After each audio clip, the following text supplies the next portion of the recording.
I'm up to 4 fingers. How much? Oh my god! With the 5 knuckles. Don't ask me where the other 2 came from. Dear Lord.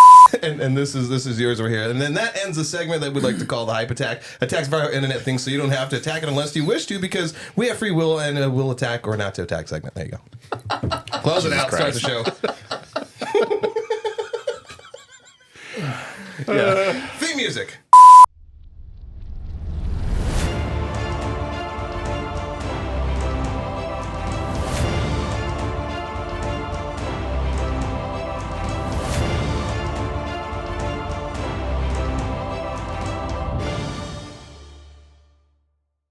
Who's fucking starting the show?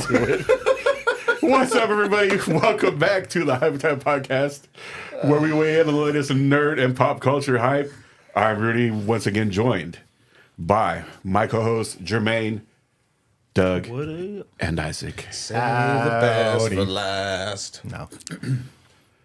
Today's show is everything spooky, the return. Because last year at this time we did this exact same episode, but now we're going to do it even better. Yeah. I totally forgot about that. Allegedly. Spooky dookie. Well, now with the drinks that we just drank, We're going to take the a dookie. spooky Tuesday. We're going to fight for those bathrooms. But first, to show how prepared we are for the show today, what are we hyped about? Anyone? Anyone hyped about anything? World of Warcraft 20th anniversary celebration started this week in the game, and I've only played a little bit so far. I went and checked it out. It's kind of fun. They got like a whole little area in the game, and there's like 20th anniversary balloons and a bunch of quests to do. They brought back a bunch of old, like some of the old like first dungeons and first raids, and then they because the game's 20 years old, hence the 20th anniversary. And so some of the original like armor sets like still had that old like graphics, old Oh, they kept it, like they didn't update it? yeah, until now. So they released an updated version of like one of the first armor sets, and everyone's kind of excited for that. And yeah, it's pretty fun. I mean, I didn't play back then. I've only been playing for like 10 years, like half of it. I mean, I did play original vanilla WoW like when it first came out a long time ago, but I don't have a continuing character, and I'm pretty jealous of everyone that has been playing the full 20 years. Just I think that'd be a cool experience to just have that character that's gone through so much of the story and so many of these expansions and like seen so much of it, and to be able to like celebrate that now, especially if you're in a guild that has like the capability to do some of the old raids and everything. Cool stuff. I like gaming. I passed by your desk while you were playing with them, and I saw in the window it said Wrath of the Lich King. Lich King. Is that like if you go into an area and that pops up that banner, like this is content from this Yeah. storyline? Yeah. Which is kind of nice. Whenever you go to certain zones, like the load screen will be a different, different splash title based off the expansion that it's in. So it's kind of helpful. Very cool. Nice. Yeah. Other than that, just Steam Next Fest has been going on, so I've been playing a lot of demos of games too, which is always exciting. So many fun little indie things with like weird genres and genre combinations and stuff like that. But nothing's really stood out too much. Did that Excite Bike Metroidvania, whatever the hell, come out yet? That came out a little while ago. Did you ever play it? Yeah, I played a little bit of it. It's very hard, but if you're up for the challenge, like it's super cool. Jermaine, Isaac, you guys got anything? My mind went blank for a second. I just finished That pickle the Thanks to the Malort now. the Netflix Tomb Raider, The Legend of Lara Croft, whatever it's called. Yeah. It was a pretty good series. Animated, right? Yeah, it was Is that 8 new? episodes. You know who was Animated. watching that? My father-in-law. Really? Random. Lady Lara. It's a pretty interesting series. If you're a fan of the video games, you'll definitely like it. You know, it's one of those things where you wish that the movies kind of, I guess, went this type of route where she's hunting, you know, for treasure or whatever it is, you know, some lost, you know, ancient item or totem, whatever you want to say, that there's consequence and then things happen, but then you also have like, you know, the supernatural element that actually happens during the game. You know, it's one of those things that I wish that they would have added in the movies. But it was a fun series. The last 2 episodes are definitely good, but there's there's a battle in the second to last episode that literally felt, to me anyways, like a video game battle. It had elements in there that you could see, oh, that would be a good angle if that was in a video game. So it was a pretty cool story. And then also the way that it ended. Like the bad guy would telegraph his punch and like you'd have to dodge it, and he did it 3 times, and as long as you hit him in the nuts each time. Haley Atwell voicing Laura Croft. I was trying to remember that name. I knew the face was there. I never totally remember her interrupted face. Wow. Show me. She's hot, okay? And British. Very British. I was going to say something ignorant. No, I stopped No, but myself. yeah, but it was a pretty good series. So I do hope that they make more, because it's kind of at the end was where you kind of got all the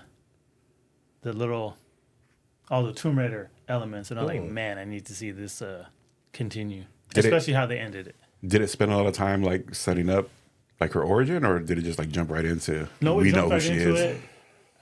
I will say this, that the story with her, it starts off with her trying to kind of figure out who she is, because she kind of, well, not kind of, but something happens to her in her life that just kind of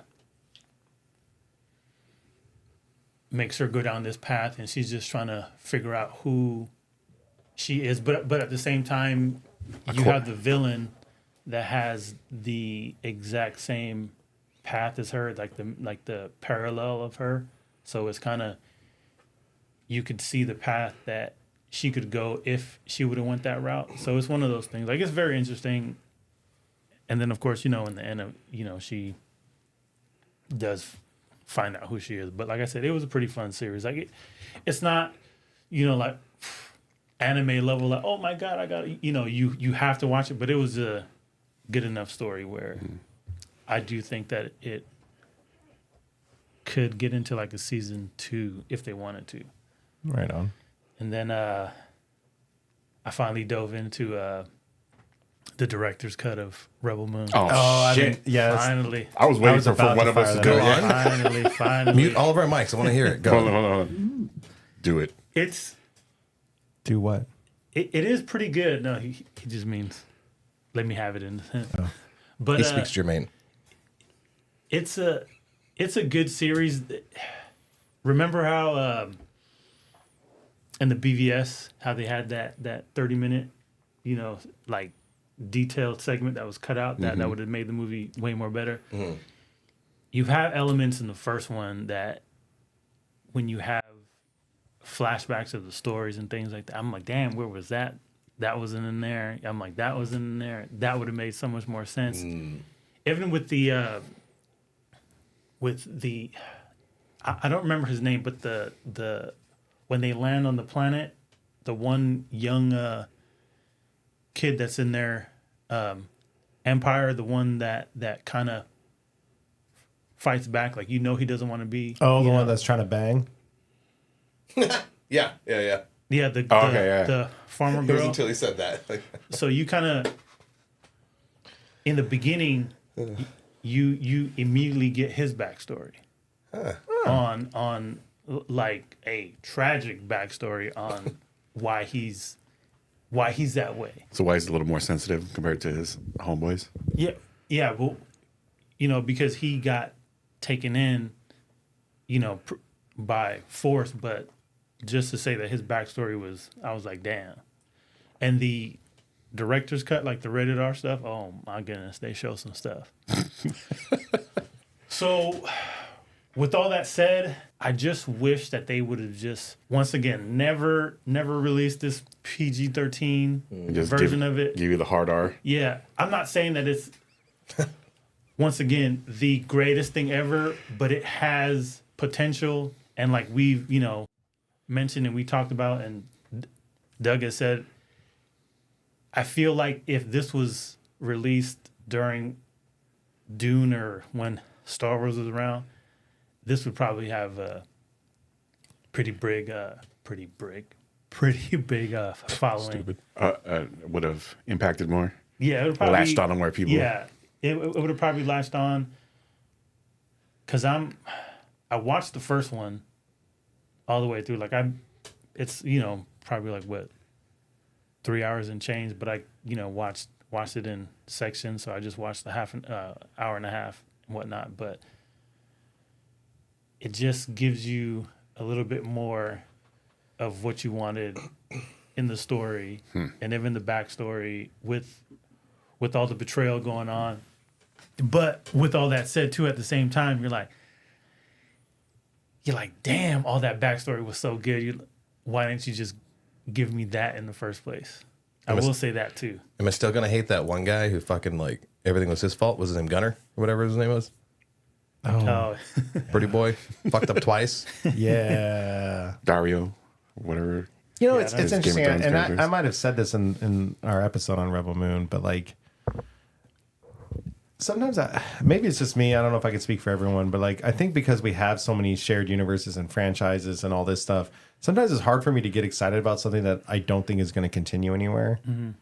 Which is like weird. Like I should be able to watch the movie for what it is, but I think it's just because of the nature of something like Rebel Moon, where it's like, oh, you set up this giant universe, but then it's like in my head, it's like, I mean, I can read the comics. I think there's going to be a video game, but for the most part, it's like they're probably not going to make any more movies. I feel like because there's so much fucking shit to watch, that it's like I don't know if I want to get like wrapped up in like or super dedicated to something that isn't going to go anywhere. So I'll watch it once and move on with my life. And I mean, I guess unless it's super spectacular, but like you said, it's not the best. But it doesn't have to be the best. And I don't know. It's probably just my own thing. I need to like approach things differently than just like an investment. Well, now that it Jermaine's is watched definitely it, worth watching it though. Like I'm gonna watch it. it's not bad, but like I said, it's you know how you have movies that when you first watch it, you're like it's mind blowing, almost like Equilibrium, or just imagine like your favorite movie, whatever. But it's the fact that we got that first cut. Yeah. I feel like if we would have just got this, it would have just been so much more better than. True with all of Zack Snyder's movies. How much more better than the non-director's cut or whatever is it? I'm a number one from 0 to 10. I don't know. I mean, because you get. Because I didn't hate. Wait. Super hate the. Better question. Thank you. Sorry, I think. Because he was describing it as that. it's just a whole different movie. Is it a whole different movie? Does it transform it that much? Is it a Transformers? All the- I'm not paying attention. All the Tell us, Jermaine. Sorry, all we're the putting a lot of pressure on you right now. the like the main stuff that you got, from the original movies, they're on this planet and they're farmers, that stuff doesn't change so much. That's like the kind of core of the story. You just have these farmers that recruited these people, almost like the anime, Seven Samurai, and then they just have this rebellion against the mother world. All that stuff is still there. That's like I said, the core, but you just have more backstory.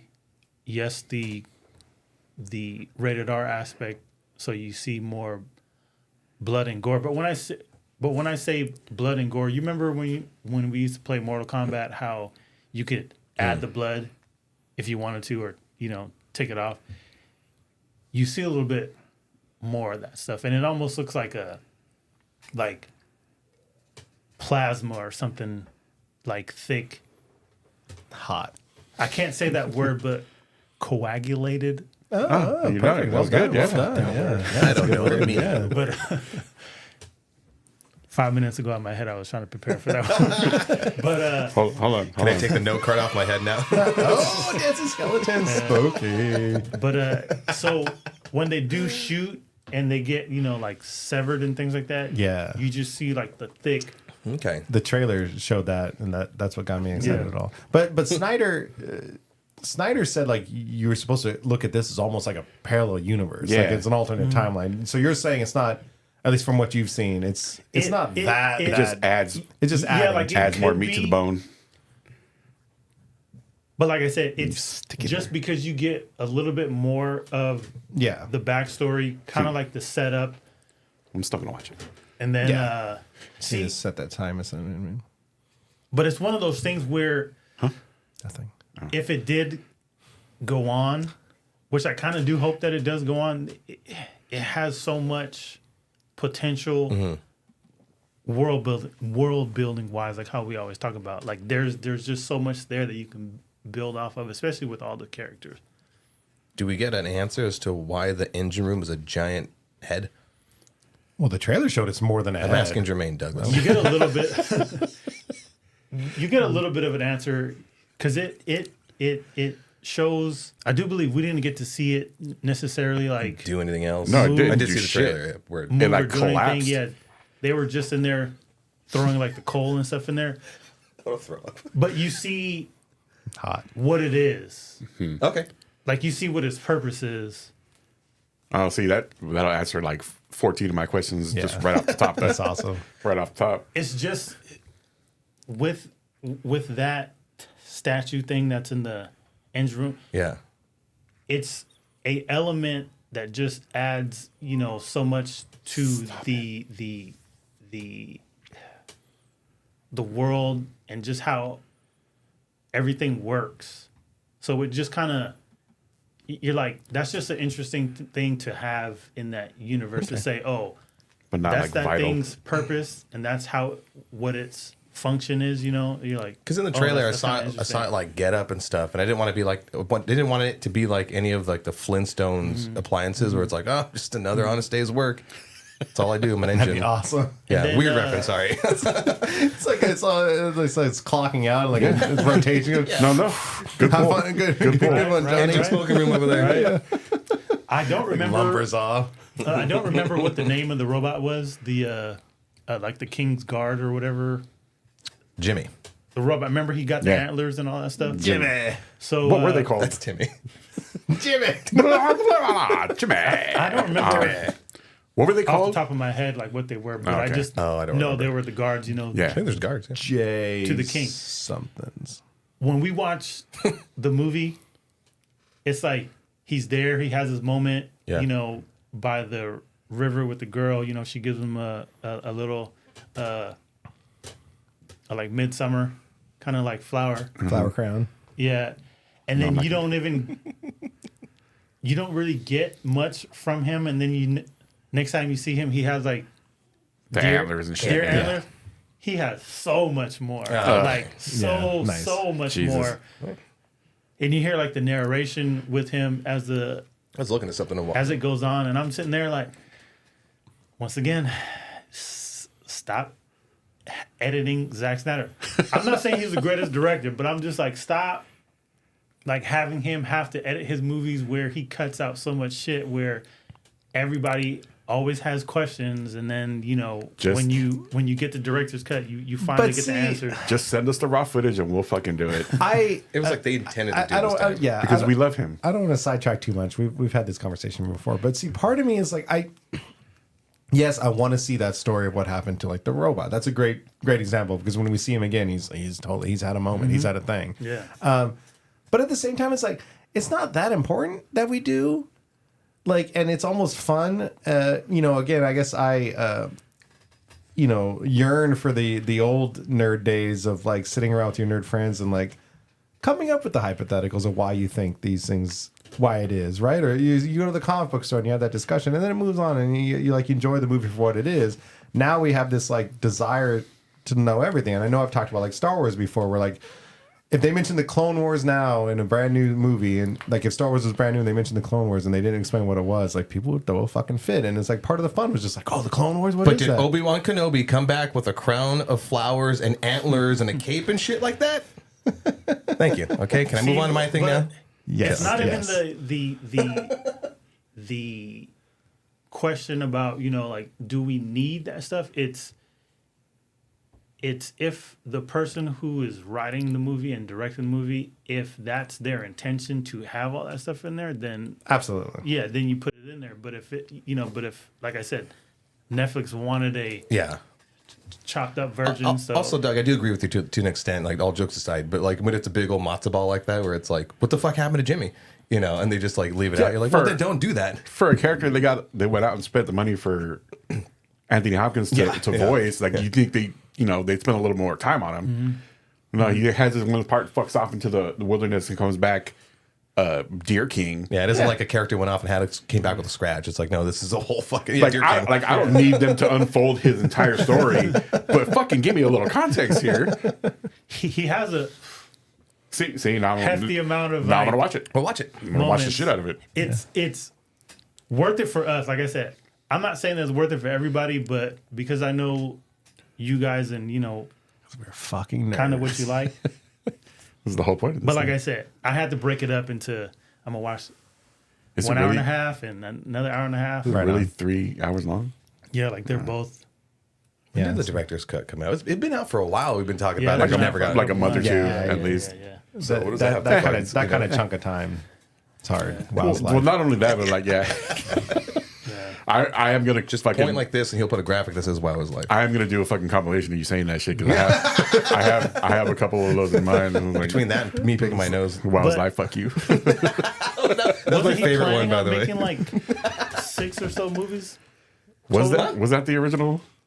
I feel like Scheme I for do that? remember. I feel like everyone says that for everything I nowadays. do remember Yeah. before this started. Like I think him or Netflix said that they were gonna make more.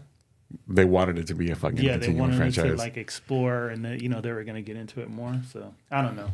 We are getting a video game, and then there is a comic book that's out a already. video game would be cool with all those characters. Yeah, unfortunately, it's on the Netflix gaming platform. Oh, well, never mind. That. I mean, Netflix has had some good Oh, no, games but on that didn't- platform. So Netflix just announced that they shut down their. they shut down like a studio that never got a game yeah. out. Okay.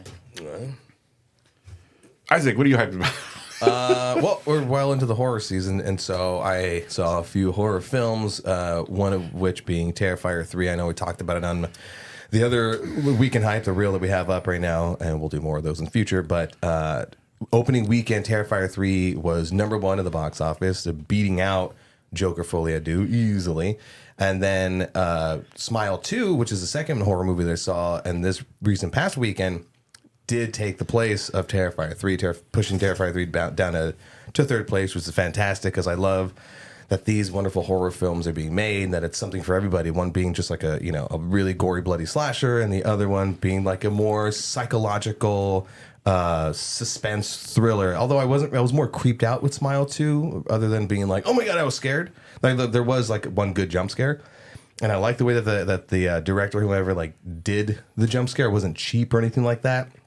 Where it's like they saw the formula of horror films and then we're like, okay, instead of on the predicted beat, let's just go one before and or one after that. Also, the camera work, not to go super nerdy with it, but like the camera work in that movie was super awesome because they made a point to like kind of step away from what other horror films do, which is like, cut to this and cut to that and cut to this and cut back and boom, there it is. You're waiting for it, you're expecting it. So there's a handful of like oneers, like just single shots, and I'm excited to watch that movie that you yes, mentioned to us. What was it called again? Mads, I think, the 2024 French. Is it actually like a one shot? I haven't looked into it. They said it's all in one shot, but 1917 was pushed as one shot, but there was like 4 or 5 edits. That's what I was thinking I'd too. be curious of this one. You showed us a movie, I think last year or maybe earlier this year, One Cut of the Dead. which was cool, but it was so interesting because it was like, it kind of was then a different movie. I'm not going to want to spoil anything because in case people want to see it. But there was a 30-minute oneer in that. That's right, yeah, which was still impressive. But this movie, do you know how long Mads is going to be? It's more than an hour. Yeah, that's going to be And impressive. watching that trailer, they're on like motorcycles Yeah. and running and everything like that. Like, I hope it's an actual one shot. And if it's truly a one shot, then like 1917, right? Yeah. Yeah, it needs to fucking get the fuck out of here because that is impressive. No little tricky, cuts and shit like that in between. But So yeah, horror movies. The Terrifier 3 was awesome. If you've seen Terrifier 2, you know exactly what you're expecting. If you're just a casual horror film goer, don't go to see this movie. It's not fucking for you. Damien Leone has said it time and time again. He's like, yeah, and he's like Staten Island guy. He's like, yeah, I'm not gonna do the accent. He goes, yeah, I see the line, and then I go and I seek to cross it, and he fucking does by so many different ways.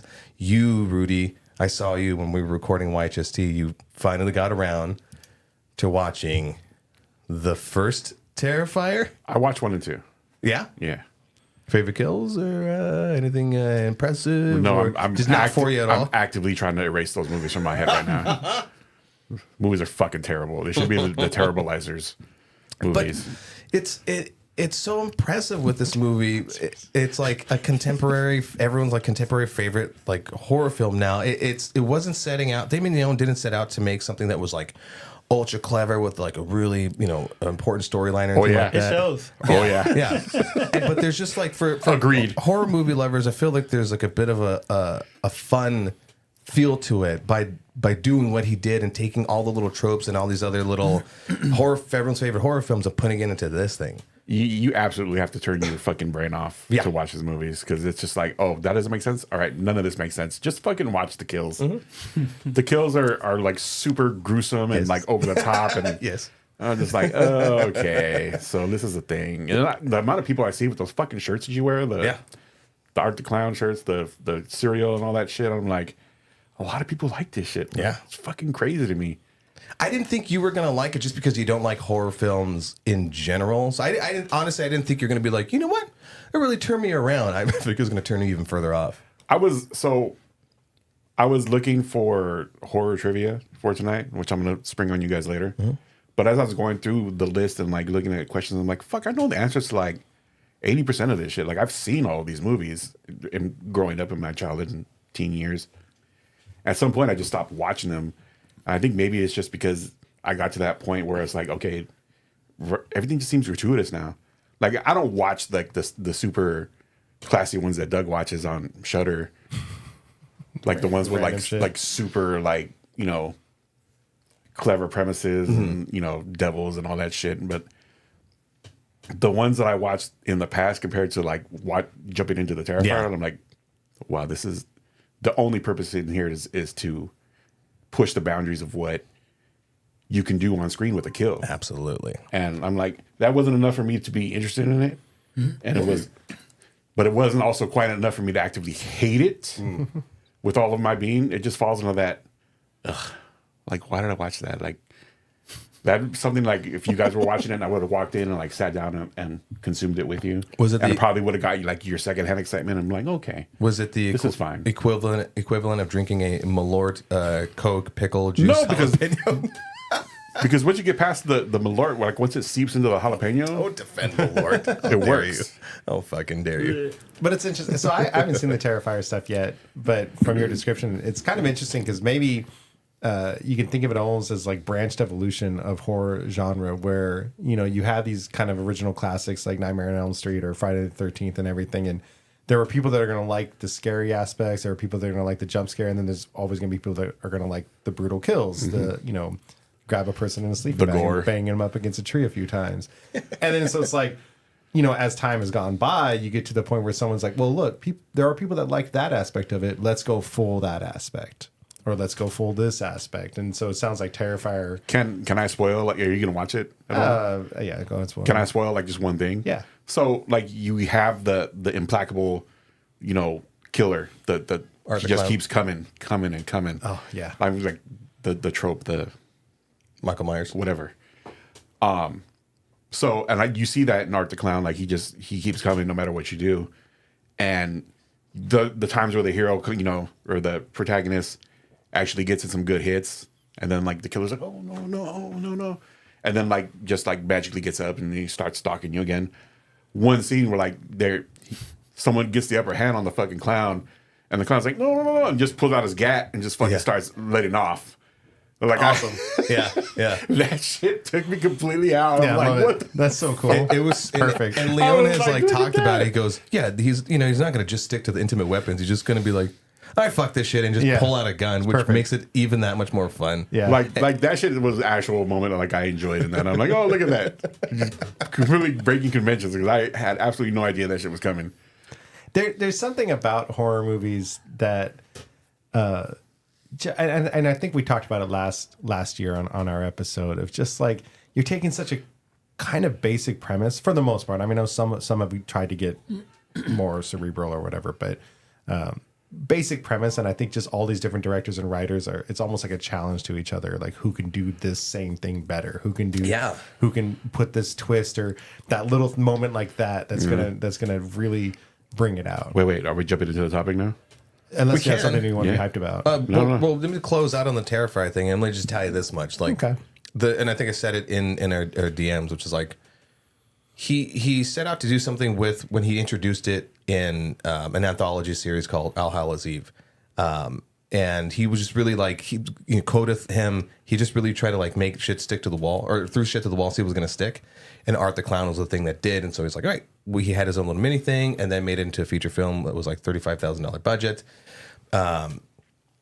And didn't really build a lot of lore into it. If you hear him talking about it, you're like, oh, I guess if I look back, I see those things. But one, he even acknowledges like a small budget. We're like in 2 locations, whatever. But then once you come around to like T2, Terrifier 2, it's he's like, oh, we need to have like an actual fleshed out protagonist and a little bit of a story to follow. Because yeah, we can have fun with the kills, but we want to actually follow it through. Like I kept equating it to like actual, because people are like gore porn.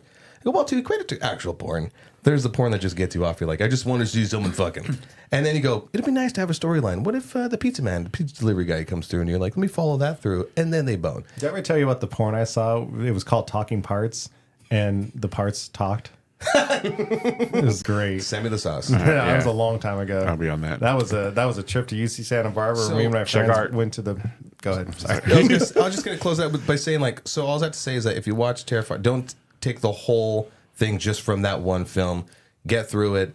Watch 2. It's a significant difference. You see that the budget is bigger, and then you just have a little more fun with it, and it feels a little bit more like more thoughts put into it than just part 1 being a like fucking slashy. Cool. It's been a long time since I've watched any like super gory like thing. So we'll see how I deal with I it. have a favorite kill in Terrifier 2 that's just wonderful. I might even pull it for you. And I don't want to spoil anything now. There is something about like just like the creativity that people can come up with on like how to kill something or how to reveal something or whatever. It's Can I say though? yeah, sure, go ahead. Sorry, we're talking horror. Yeah. I'm excited about it, but on the Terrifier, because I did do a lot of research on it, is like Damien Leone and his partner were in charge of doing the special effects for 1 and 2, but then had such a bigger budget by 3 that he had the guy, I think Christian Tinsley, or whatever, he had the guy that Christian Tinsley who was involved with like No Country for Old Men and Passion of the Christ. So it's like you want someone to show you some really gory shit. Let's have the guy that did the Jesus movie.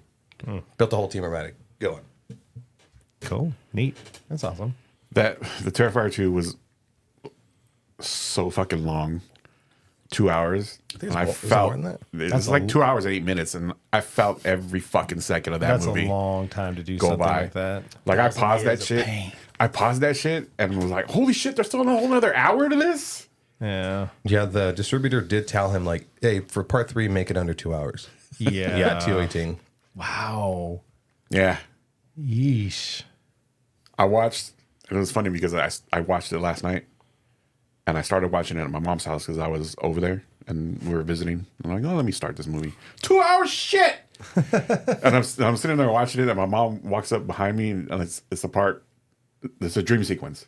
Oh, yeah. Okay. So my mom was just standing next to me because I'm sitting on the couch. She's standing next to me, and she's just like, and we're both watching it, and that's where I stopped it, and I'm like, I don't watch this movie. She's like, me neither. It's like, this is research. She's like, oh. Wow. Anyway. Yeah, I'm mad at myself because I saw an article earlier where I think some consultant for Guinness Records like ran like 2,700 ran a shit ton of horror movies through like some algorithm thing and it's like trying to like track the trends of it and stuff. And I got yelled at work because I was trying to read it while I was working and like there was dangerous stuff going on and I was like, stop looking at your phone. I totally forgot to go back to it, but I will get back to it at some point and talk to you guys. Cool. But it was a cool article, and they were kind of talking about horror being. I think they said like if you look, it's like one of the most like talked about things on podcasts. Like there's more horror podcasts and more horror blogs dedicated than any other like genre. Which I mean, it's like there's not rom-com podcasts, right? There's horror podcast. Now I'm gonna go look. For rom-com podcast, that'd be there's our niche, guys. Let's just rebrand right here. Rom-com. So let's so we're fully into the topic then, right? Yeah. So the spooky season. Spooky. Where's the blood sprinklers? Where's the blood sprinklers? Get the Blade music going. So what are we talking about this? Jermaine can get a blowjob in the corner. I have to cut the cameras for that. Looking like a Blair Witch Project. We have to turn those cameras sideways. We'll have to dedicate all 4 of them to it. Get that resolution. Spooky season. Hell yeah. What are we talking about this year? We already jumped off with the Terrifier. I did my little assignment, even though I really wish I had shoehorned in is it when or where? When Evil Man, I Lurks. really Evil wanted Lurks. to see that one. Yeah, Like, that's that was the plan, and I wish I had watched that one instead of Terrorizer, Terrifier 2. yeah. It's still on Shudder, and I think it's on another streaming platform now at this point. Yeah. I have to rent it from Amazon. It's like $4.99. Oh, But that's fine. Give you a Shudder. We don't share passwords here. I'll give you one. We live in the same house. It doesn't count. Yeah, When Evil Lurks. That came out technically 2023, but after Halloween, so we could talk about it. And that I think is just masterclass in what horror can be and should be. I mean, you could argue it needed more jump scares, or I mean, everyone, like I said, is going to have their preferences in what horror provides, but that was just, it was done so well, even from like a non-horror perspective, like the world building, which I know we talk about a lot. God, I think we've said that twice so far on this episode. Take a drink. Yeah. We're That's into right. it. Everyone take a drink. Yeah. There's nothing like lore to like flesh out a fucking story in your head. Yeah. Yeah. Especially love when that it's like lore. lore for a whole world, right? Versus, normally horror is just like an area or a couple people or something like that. But yeah, really, really, really well done. So I think last year we did like classic horror movies. Yeah, I meant to. We go talked back about and it? watch. Yeah. So this year, when we gonna get into like the more modern stuff? I think we can definitely cover stuff that at least came out this year, because this year had a couple good ones. When Evil Lurks being one of them, and Late Night with the Devil, I thought was, again, another one that really kind of broke the mold and was really interesting. Is that with the guy from Suicide Squad, the polka dot? Yeah. dude. Yeah. Okay. And Because the whole- now that I watch those goddamn movies, they're all popping up in my feed. Hey, you might like this one. I'm algorithm's like, like, you a sick fuck that likes people dying? You want to watch demonic possessions? Late Night of the Devil was really interesting because it was that idea of like, it was almost found footage ish of like someone's a late night talk show host, like bringing on someone that was possessed to do like a show, and then there's like, so there's the quote unquote like footage of the never released show. And then there's like some behind the scenes stuff like that. And it's pretty interesting. Again, it's not too gory, not too scary, but just generally creepy and a fun idea. Jermaine, you see anything good this year? Probably one of the last ones I saw was the man. What was the last Evil Dead movie? The Evil Dead Rises. Oh, Yeah. Yeah, that was pretty good. That came out end of April last year. Wait, so That was a pretty fun movie though. what's the one with Bruce Campbell? That is Evil also Dead. Evil Dead. Okay. It's one of the rare instances where there is a reboot and the original series. The balloons. Yay, balloons. It's one, too. it's one of the rare instances where there's a reboot series, a reboot franchise going on, as well as the original franchise is still continuing. So there is two like separate storylines. It doesn't follow him. Yeah, I mean they both involve like the Necronomicon and the book. Yeah, but it's two different things. Yeah, one's a reboot. Okay. Because I remember you guys talking about that, and I'm like, isn't that the one with fucking Bubba Hotep? That's your poll. That was a movie. Isaac, I know you've seen a fucking metric metric fuck ton of movies this year. You've seen any good scary ones that stand out besides the lobotomizer? The lobotomizer. No, I mean, kind of going back off of what he was saying with Late Night with the Devil, there's a certain like genre of some of the horror films. By the way, David Dastmalchian is the lead of that one. That Polka Dot, yeah. Polka, yeah. What year was he born? He was born. Fuck off. There's 1980. Fuck off. with Late Night with the Devil, and also with Terrifier, and even Skinamarink. There is this like.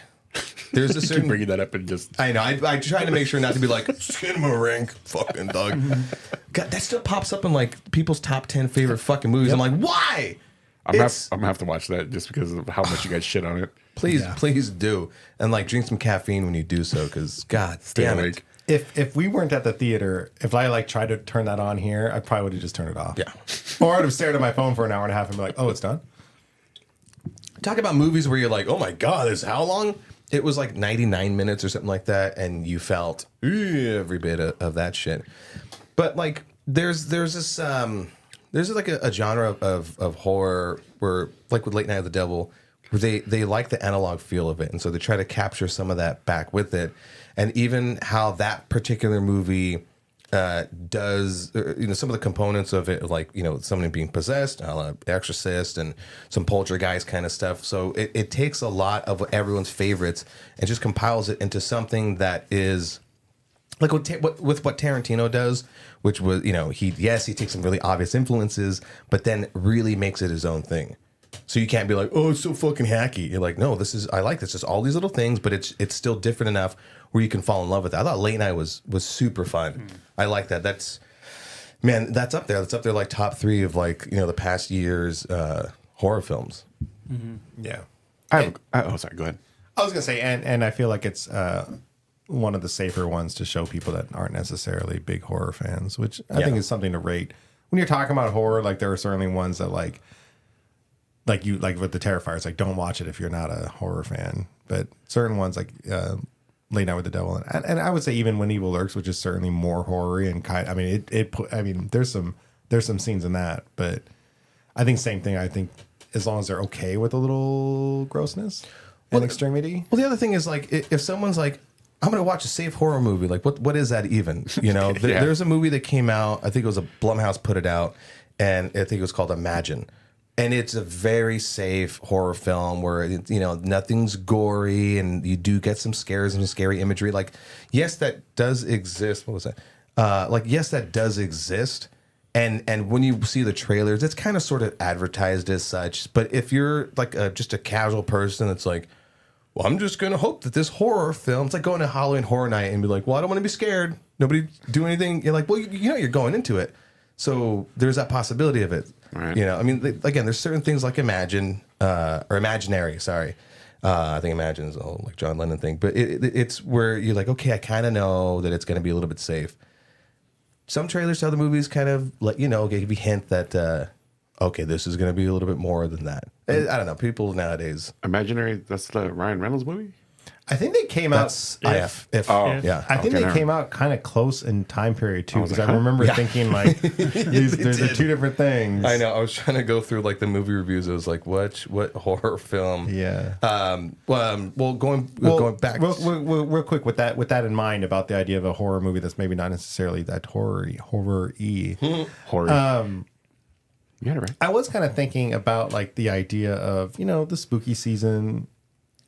It is a big part of it is the scares, but some of it is just like the spooky themes, the witches, the skeletons and stuff like that. And I know they make kids movies, obviously, that like kind of follow along that. But like, I don't know. I guess to me, I don't know how much I would go out to watch them because I can't think of any examples of that I would. But I think there's a place for maybe making spooky movies that aren't necessarily about scary, but just about that feel, that genre, or those things. How do you feel about Hocus Pocus? The first one, I haven't watched it. I don't think I've watched it, but I guess that would be a great example of something that maybe they need to make more of.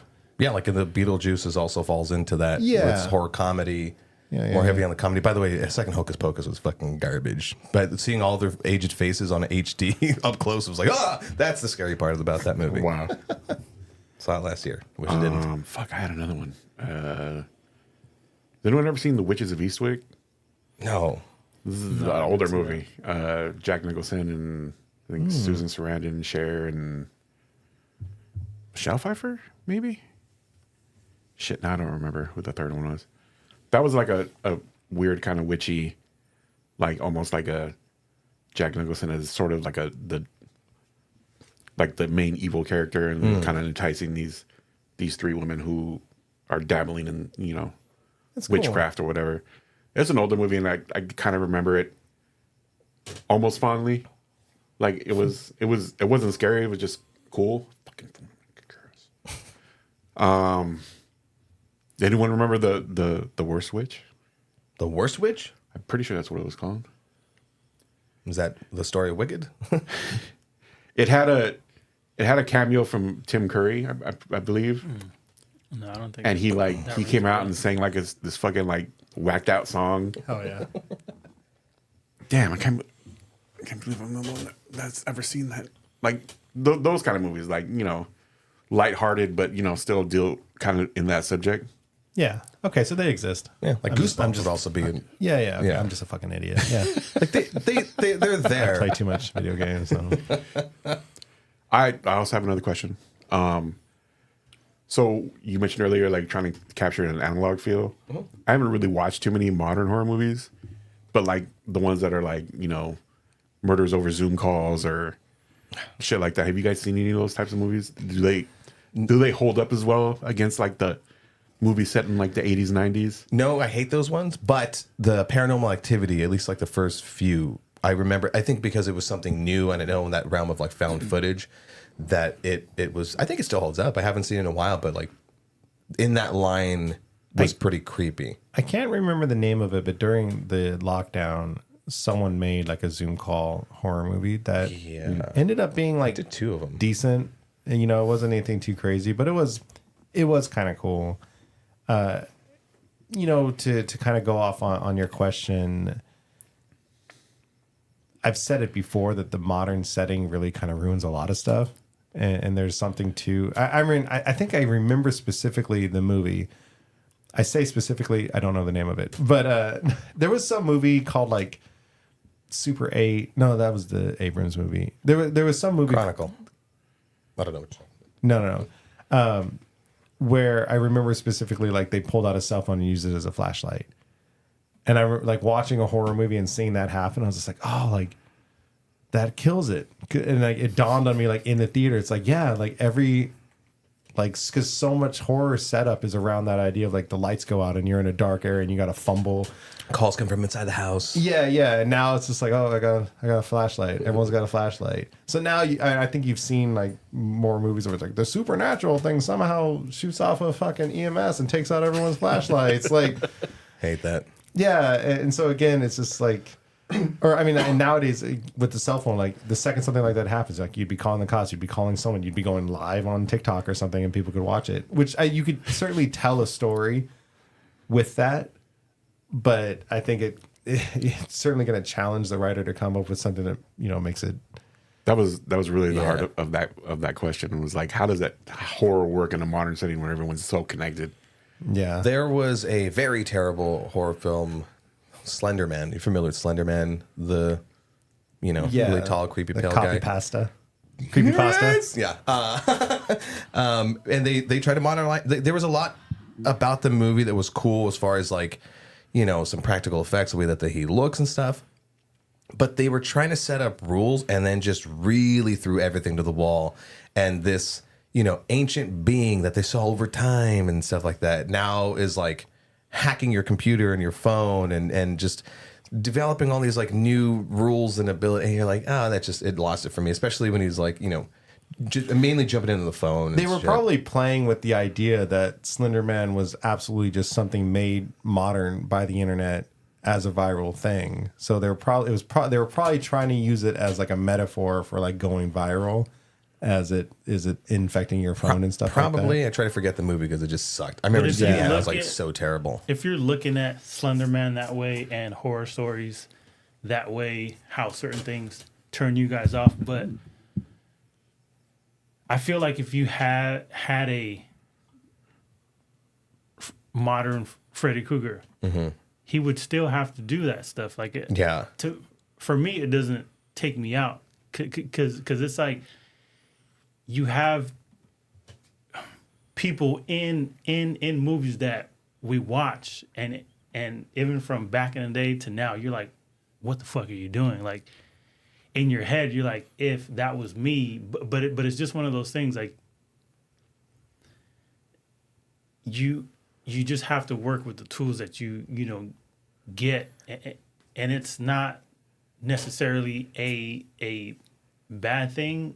Yes, you can kind of still make those kind of classic horror movies, but you really got to be creative when you're doing like the modern stuff. But for me, it doesn't take me out of the experience of the movie. I think to Doug's point though, the movies that like they focus on it, where it's a lot of it's hinging on it, where it does take me out of it. But the movie that did a good job of like, yes, we're in the modern era, and yes, we're using cell phones and some little trickery here and there, but we're not putting the main focus on that. We're actually focusing on the entities, like major lore was like Smile 1 and Smile 2, where it wasn't reliant on those things. It was reliant more on the storytelling and the acting and constructing the scares in ways that are going to actually like trip you up and shit like that. So much credit to Smile 1 and 2.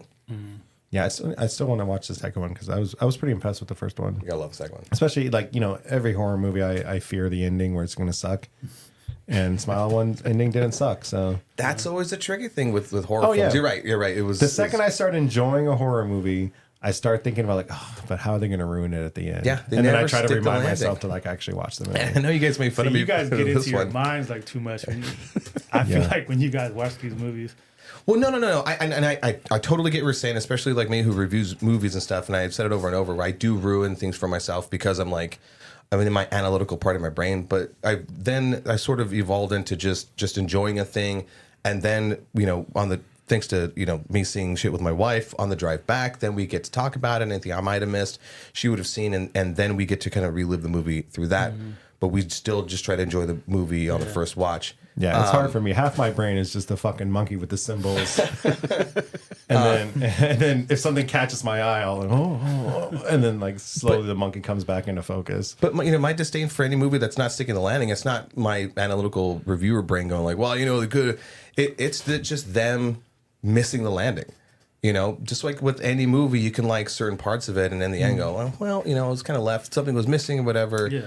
The movie doesn't ruin itself by not sticking said landing. Yeah. I can still enjoy the majority of it. Like for one, and I know you made fun of me for this. You're like, a haunted pool, Night Swim. Yeah, from Blumhouse, Night Swim. Yeah, thanks for the invite on that, by the way. Fuck up, you didn't go see it. I remember that. I was like, who's Doug? I can enjoy that movie. There's this empty seat next to me. Yeah. But that's another movie where they and Blumhouse does this a lot, where they will take a quirky concept or whatever, and then they'll really put some money into producing it, into having really good actors in it, focusing on a good storyline, and developing the rules and shit like that. My only problem with that movie in particular was it set up the rules and kind of like broke them, and so you're like, well, come on, because. Yeah. If you're a horror lover or interested in horror movies, that they set up like everything has kind of its own rules and some sort of formula. So I think Wes Craven was quoted once saying, the difference between good and bad horror is, good horror is made by people that love horror. And, I like that. And bad horror is generally made by people that are just trying to cash in on whatever trend there is. And to you had talked about Evil Dead with the reboot of the Evil Dead that was directed by Fede Alvarez, who then did Romulus, Alien Romulus. So that talk about someone who loves horror doing the things that they love. Yeah. Alien Romulus is one that, I mean, you could still definitely call it horror. Plenty of scares, plenty of gore and stuff like that. But, I mean, if they ever want him to do like a director's cut and really kind of bring it to some like extra R-rated goriness, I think that'd be kind of fun. But I understand why they didn't, because it's an expensive movie, get more people to see it. Totally. It's getting VHS release. I saw that. Yeah, we need to get a VCR. VHS things, right? I love it. You know who'd probably look good is the fucking CGI Bishop or Rook. Oh. Probably looks so much better through VCR. Like Did anybody watch the that Abigail movie? Yeah. I watched that like I don't know, maybe like 2 months ago or 3 months ago. That's an older one, right? It's part of the whole Conjuring. No, you're thinking of Annabelle. Oh, Abigail was the the vampire. Yeah, I love that ballerina. one. That was good. Yeah, Sorry, the little yeah. girl. That's the vampire. Yeah, Like that was that one just- impressed me. Yeah, that was just kooky, little fun, little gory I will fucking end you. Yeah, vampire movie. that's like an interesting one because like I guess it's horror, but like in a way not really. Other than it's just like a lot of blood. So Yeah, it's a lot of blood, but the horror aspect of it, is just you just find out that Thematically. these people, are trapped in there with this little girl who ends up just being a vampire. Yeah, I was Spoiler worried that they were trying to capitalize off of Megan. Which I mean, I don't know the production Yeah, times of yeah, this. I mean, it's very possible they were making them at the same time, but it was certainly like Megan came out, which again, I guess is a good example of modern horror that horror-ish. Yeah, That's one one that horror, but because it's like sci-fi, everyone's like, even when like, Alva goes, Beetlejuice is horror, right? Like, I guess so, but technically, yeah. Yeah, I still haven't watched the director's cut of Megan, which is or the uncensored version or something like that. Whatever, unrated. Right, I watched the theatrical, but apparently there's an unrated that made it a little bit more gory, so maybe that would push it more into the horror. But Megan is a good example, I think, of modern stuff that works. And then, anyway, Annabelle, yeah, I thought they were just trying to capitalize off of like, let's have a girl dancing and killing because that was a weird part. I still hate that. Yeah, and but it worked. I liked it a lot, and that take on the vampires and the Yeah. sun, Yeah. that like Rudy, did you see it? No. Kind of spoil something. Go ahead. Okay, so you know how like vampires in like Twilight, they sparkle, bullshit, right? No one counts that. But in other Skin of a vampire killer. in other vampire movies, it's like the blistering, the sizzle. It's, Oh, yeah. And Abigail's like sun, like boom, just a hand blows off So as much soon as blood. it touches the sun. It just yeah, So much blood. In that. it's fucking awesome. And like just seeing that, I was like, oh, different. Because I think they even made a joke about the sparkling. And then to go into that, Yeah, they like did. I love it. It was good stuff. Yeah, that was a fun movie. See, I dig the classic, not the classic, the takes on classic like monsters, vampires, werewolves, Oh yeah, zombies. I'd love to see more of that kind of thing. Oh, speaking of Nolan, right? Did you guys hear? I guess he's supposed to be making a 1920s vampire movie. His Starring next, Tom Holland and Matt Damon. allegedly. I know. I really put up a lot about it because I don't know if it's really been like confirmed. There was a lot of like in the Oh yeah, in the we'll works see and when it comes talks. out. Nolan just completely blow the he's lid off a whole another genre. Yeah, yeah, he was after he did. I think it was Oppenheimer was his latest movie, right? He was talking about like really wanting to do horror. Like that would be interesting. There are a couple of other directors that have been known for non-horror things, and then they jump into horror, and it's kind of fun and interesting to see their take on it. Kind of like The Shining or William Friedkin with the Exorcist, and Chris Nolan would be another one on there. you think about the What was it about that? uneasiness of like some of the Joker scenes in The Dark Knight, like when he held that everyone hostage, Yeah. At that party. And I think the music was that like, I'm sure you guys have seen the video. It's been going viral for a little bit about like the music that's just the one note getting like louder and louder and louder.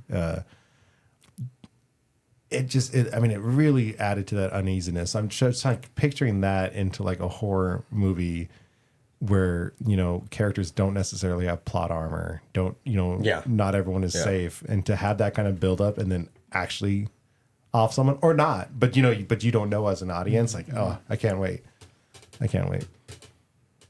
What was the Christopher Nolan movie? Like I always get these movies mixed up. There was The Prestige, and then there was the other. Oh damn it! Yeah, Which one did he direct? Prestige. Again? Prestige. Yeah. Yeah. So with Hugh Jackman. with Hugh Christian Jackman, Bale. with that one in mind, I can definitely see him in that It is very horror-esque. in that era of a You seen that? movie. Yeah. Yeah. What a twist! Yeah, that was solid. That was a solid. Fuck off, M. Night Shyamalan. That's how you do a twist. Really. Another horror film I saw earlier this year. I think I even did a review here for both Abigail and Sting, the spider creature Oh, feature yeah. centered around like an apartment building. Yeah, actually, I think I saw that listed high on someone's list of like good movies. It's pretty good. It's not Yeah, bad. it's interesting. There's certain horror films that you have to go into it going like, okay, it's not going to be either a big franchise thing. Okay, it's not going to be this huge thing. Okay, it's just taking place in the, like you do have to kind of, even with the Terrifier movies, where you go, okay, I kind of need to know what movie. Either you need to know what you're stepping into, or the movie needs to do a good job of setting you up for what movie you're in. Yeah, And then you could just, unplug your brain and go, okay, this is what it's going to be. People are going to make stupid mistakes. Don't go in there. Or, it's going to be a psychological thriller or really a lot of CG. So you got to set yourself up. The movie has to set itself up for that. Yeah. Speaking of stupid mistakes, I was thinking about questions As I and just stuff. flashed at myself. I was thinking about questions for this, and again, going back to this topic of like the modern world, I was thinking about Friday the 13th, like Camp Crystal Lake. Like how many influencers and TikTokers and stuff would actively go, like after the story got out, right? Serial killer, blah, blah, blah, like hard to kill. Like, would it just be inundated with influencers trying to get the shot, and then like Jason would come out hard as a rock, like just slashing everybody? Absolutely. Absolutely.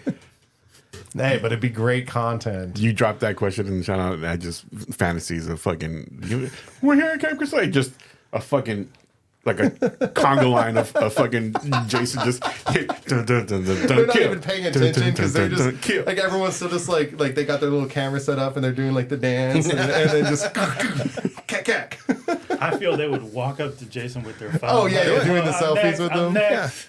Oh, absolutely. 'Cause there's so that would many happen people at that are- least once. At least once. Even in real life, there's so many people that are like murderinos and they fall in love with people that are in jail and shit like that. Like, fuck, the Netflix series Monsters, which is based around actual serial killers, has been huge.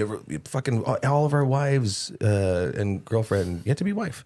Everyone's a fucking murderino. All these women fucking love their murder shit. Yeah, they Is got that Rachel fan into it? base. Is she No. secret? You're the lucky one. Jesus Christ. My wife is demented. She loves Gordon Ramsay, so I get to watch all those fucking Hell's Kitchen shows. It's cooking Sharpay. So, Oh, she should watch that. Great British Bake Off, shit like that. Like, She might like that new Korean one. Man, I forgot what it's called, but it's like a cook-off one where it's like Korean barbecue. dramatic, almost we like should do Korean barbecues. almost like not really like Squid Game, but it's like They fucking kill people? Because I'd watch that shit too. no, like Physical 100, where you have You call like this bulgogi? chef versus chef and all that other stuff. Sorry. That's cool. But it's pretty interesting. But they make it so intense because of the way that the set is, and the lights Giant pan robot. down and focus on them, and then like the chefs are tasting food, like blindfolded because they don't want to see who is who, in front of them. But they're just preparing these meals. But it's pretty interesting show. Like it's pretty good. I don't remember the name of it though, but it's pretty interesting. That's awesome. I did watch because we're supposed to be getting part 2s of these movies. I rewatched I Am Legend and Constantine Oh, yes. recently. So I heard Constantine was greenlit and they're writing something around that. Well, I Am Legend has been fucking rumored forever. Yeah. I Am Legend 2, like it's supposed to be with Will Smith and Michael B. Jordan, and they're gonna go off of the DVD ending, not the actual That's theatrical right, ending. Yeah. So, but every time I watch I Am Legend, it's a good movie. I like those type of movies, where it's just kind of like, I don't know what you want to say, like creatures, kind of like, zombies, vampire-esque or whatever, that it's in that future, where it's only like a few people left and whatnot. But every time I watch I Am Legend, I always feel like they shouldn't have went with the CG route. Yeah. Oh, yeah. I think we talked about this. I just wish it was just, people in makeup. They do look a little wacky. Like, it was just kind of funky, but I guess they wanted to, have that kind of like monster, like animation to it, where they can exaggerate When you do certain like things, but I still feel all the like they twitchy should have stuff. went with makeup rather than CGI. There's a but, lot of movies from that time period that I'm Yeah. sure we're gonna look back at and be like, was like, nah, they ooh. weren't ready. But hey, some movies had to walk so others can run, and then we crawled back to Marvel stuff. But man, John Constantine though, or Constantine. I really like that movie. Those are Holds my up. those are my type of level of horror. Like I like stuff dealing with demons and the devil and making deals and all kind of stuff, and you got to go to hell and Like back and all this other stuff, like all that supernatural aspect, and just once again the creativeness of the world and all that stuff. Like I'll never forget when he went to Papa Midnight and he sat in that chair, the that little electric chair. like that little bucket of water. Then he had to get the cat. Like all those elements, like those are so far out there. I'm like, who would think, that this is what you got to do to get to like To crossover. the Hell's Door and all the other stuff like that. Like it was like the everything's stuff like that I like janky. about Yeah, like yeah. chew some gum and snort the wrapper. I'm not a big religious guy, but holy shit, is that whole lore mythos just ripe for those kind of stories. Yeah. Yeah. Like all the biblical stories are like so interesting to me. The one movie too, Legion. That's a guilty pleasure for me. I remember that. Didn't we see that in movie theaters? Yeah, all of us is one of That was trippy. one of our early group outings. Cause that was a fun movie. Just it's like it's angels versus angels and all that kind That's of right. stuff. Like it was, and it started off. It's just in this small town in this that's- little Like a little diner. diner, and all of a sudden they're locked in there because there's all baby's these gonna other angels fucking out there. die. Yeah. Oh yeah. That was a solid movie, and I do believe they made a series. Like a my mind went way back to fucking USA. Damn, that's not still a channel, is it? Monday Night Raw. No, USA. but it was one of those other channels. But it's one of those channels like that where they had like a spin-off series based off of that Cool. movie though. But it was a pretty fun movie. Like those are my jam right there. Going back to Constantine though, I think, I mean, it's been rumored forever. Del Toro was attached to it, blah blah blah. But Justice League Dark, like, I mean, again, I'm not going to pretend to know Marvel, and Marvel has dipped its toes in the horror stuff with the werewolf one night, werewolf whatever, the little short they Yeah. did. They did the one with the thing or man thing or whatever, right? the Or was same that the same one? Same thing. Same one. Okay. Just yeah, something yeah. with my thing. Yeah, and then even the new Agatha series, I think, is delving at least into the spooky world. But DC has like some good stuff they could do with that, like the horror genre between Swamp Thing and Constantine. Zatanna's magic. Like they could easily, they could really lean into it all, and it's just a shame we haven't gotten it. And I mean, I don't think James Gunn. Did James Gunn talk about it? Or I think, was there a Swamp Thing? I don't know. But like, there's so much potential. And especially if they could do it in an established universe. Yeah. Because I mean, you have something where it's just like, if you've already established the Justice League and then it's like, oh, the Justice League has been taken out by this entity. And then fucking Constantine shows up, to handle it. Like, it would be such a cool moment that us comic book fans would be like familiar with because that's happened in the comics. But as like a moviegoer, to see like Superman get taken out and then some guy in a trench coat and smoking a cigarette has to come save the day, doing all that wacky shit and go into that world of demons and everything. A lot of potential. Maybe I not do feel spooky, like it scary, could but work. certainly just fucking badass. It could work. Like if you look at it, like how you have the superpower team, but you have like a street team, like Daredevil. It could work where you have the heavy hitters, and then you have those that kind of dwell in the dark to handle things, and they could go kind of like parallel, like side by side, but they're kind of still in their own thing. But then when you have like the kind of like team up movies, then you could kind of cross paths, but you can still have it. I was just thinking, like, just to establish how like dangerous the thing would be, or something like Yeah, that. yeah, You yeah, take yeah. a character like Superman and knock him out early, right? Yeah, or you yeah, maybe yeah, don't even have to show it. You just see him like, oh, he's a fuck. Because there is potential. I mean, like, because even the Sandman series that's on Netflix. I mean, the comic book good and that was. Yeah, it was really good. But I mean, like, as you know, someone that read the comic and listened to the audiobook and stuff like that, it's like, you know, I tell people that like it, it's like, oh, you know, that's set in the DC universe, right? Like in the book, he goes and talks to Swamp Thing and like interacts with Superman, and like, so it's like every time I watch that show, it's like, like I really wish they could have incorporated the rest of the DC universe in this Netflix show, but it is really good for what it is. Just I'm missing my.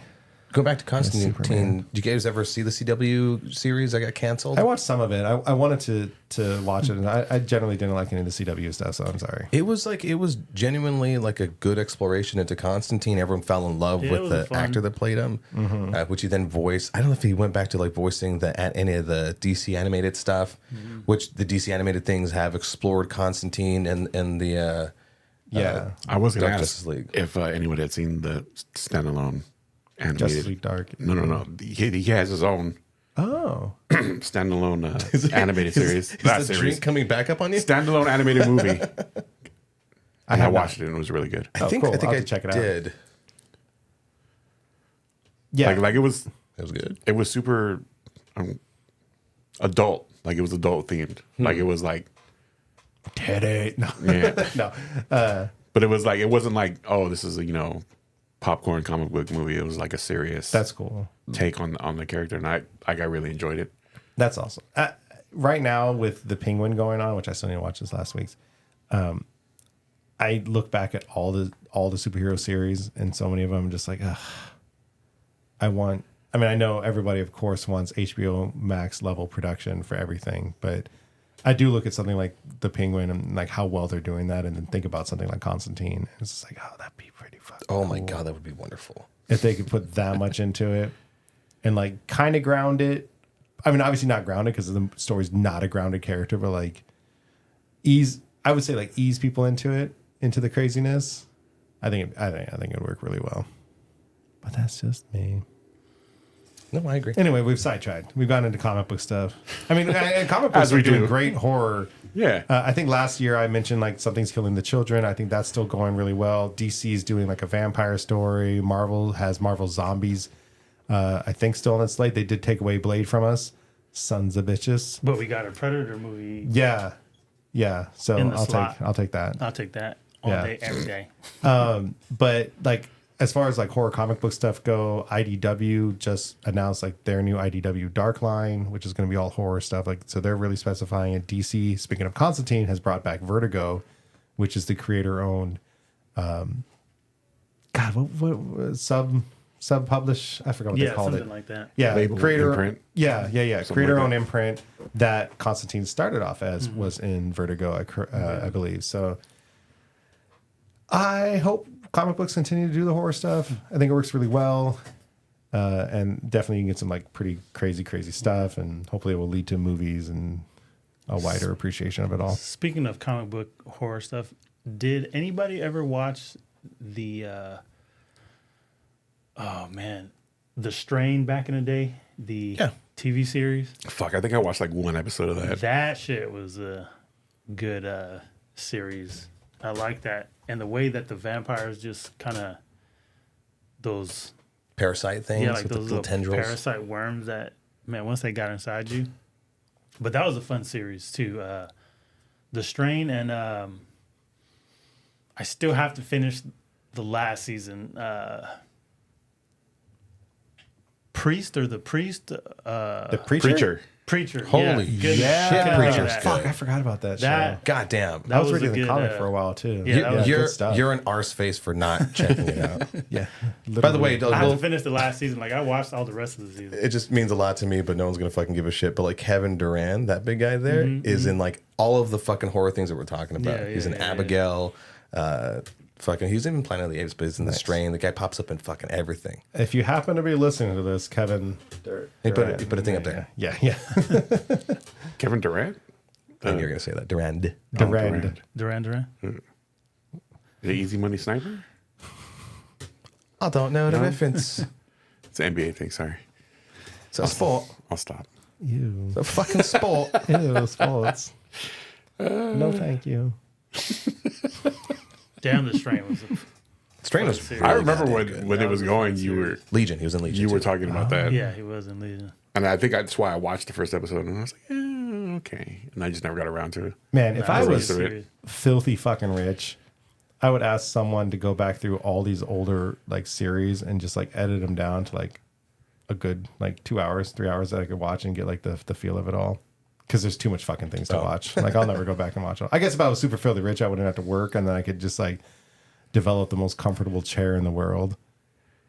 You could like devote like 2 days to just catching up on shit. Yeah. like 48 hours of just Yeah. watching TV. Yeah, like pay for like Movies and some stuff. pay for some like awesome Fuck yeah. complex to be built like out in the middle of the desert. So you like and like yeah, the most comfortable chair ever, best screen ever, and you just like float, and someone brings you like brisket.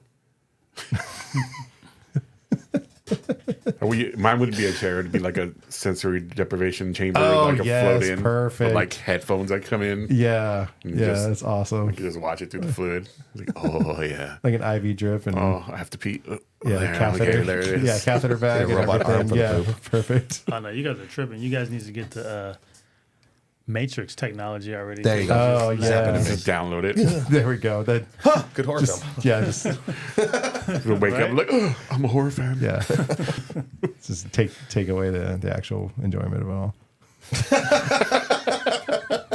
Says the guy who wants to cut shit out of the movie. Seriously. Cut it down.